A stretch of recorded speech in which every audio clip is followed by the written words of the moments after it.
Hello friends, welcome to Dave's Skillet. Today, it's not really a menu item so much as it's a sauce, Yakisoba sauce. And I didn't put it in a menu, but I should have, and I apologize for that. But anyway, I don't have rice wine vinegar, but I do have white vinegar. So I'm going to use a quarter teaspoon of that. It's part of my cheat code. Oops. That might be a bit too much in there, but I'm going to spill some of that out of there. Just a drop. That's it. Now, I need a tablespoon of soy sauce.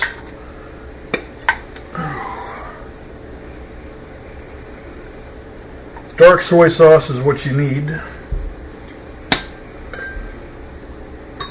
Now, I have fish sauce. The recipe calls for oyster sauce. So if you have oyster sauce, you won't have to buy any of this stuff. If you don't, then you're going to be doing what I'm doing.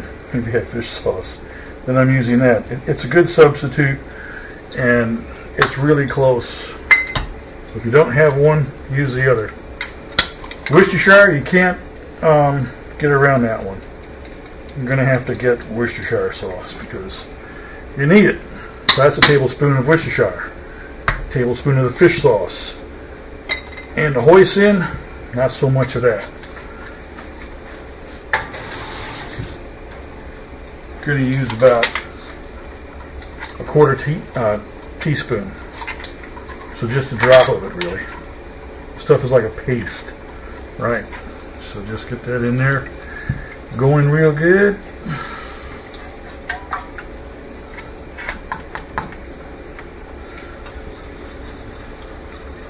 Doesn't come off the spoon so well when it's in the fridge. It's like molasses almost, like a honey kind of thing going on. Anyway, that'll work. I got most of it in there.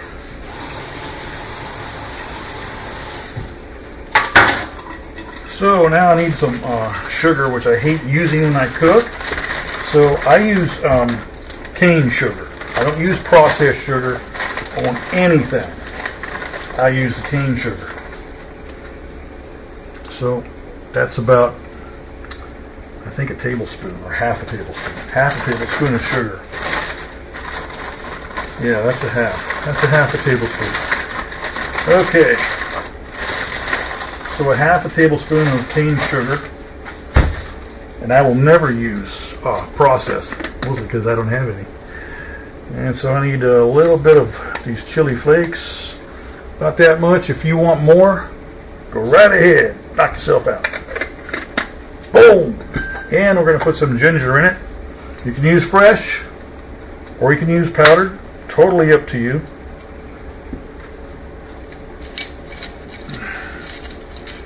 These are a teaspoon, but I won't be using a full measure of this stuff. Probably about half a teaspoon.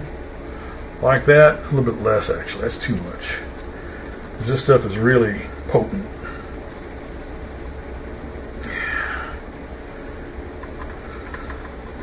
There we go. That's it. I call that a quarter teaspoon. That goes in. Right? So put the hoisin away. And then we stir this up. And this is our Yakisoba sauce. I'll take a taste to make sure.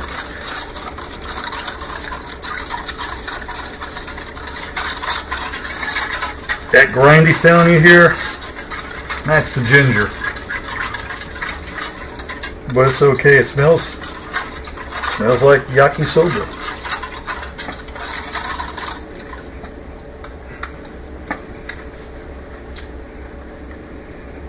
That's it. It's a bit salty-ish, but you want that because you're going to put that on a ton of veggies, and it's going to soak all that saltiness right up. But the flavor itself that's behind that is what you want. And that's right on the money. So, there you go. That's what it looks like. That's the consistency of it.